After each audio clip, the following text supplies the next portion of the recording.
छत्रपती संभाजीनगर जिल्ह्यातून गोवंश तस्करी आणि कायदा सुव्यवस्थेला आव्हान देणारी धक्कादायक घटना समोर आली आहे। गंगापूर तालुक्यातील आंबेलोहड परिसरात गोवंश तस्करी रोखण्यासाठी गेलेल्या गोरक्षकांवर जीवघेणा हल्ला करण्यात आलाय।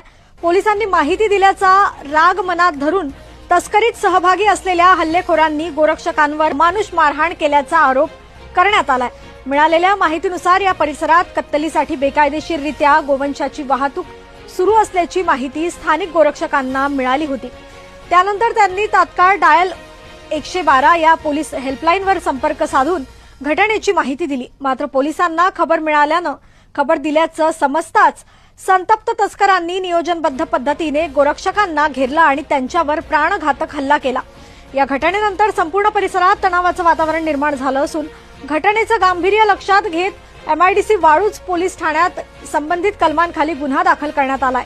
पोलिसांनी तातडीने कारवाई करत हल्लेखोरांपैकी एका आरोपीला अटक केली असून इतर फरार आरोपींचा शोध मात्र सुरू आहे। जय गोमाता, जय श्रीराम सगळ्यांना।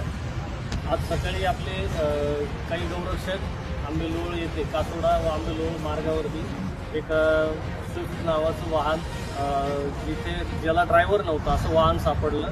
तो बघण्याकरता गेले तर त्याच्यामध्ये गौमास आढळून आलं, म्हणून गौरक्षकांनी चौकशी चालू केली। आंबेलोळ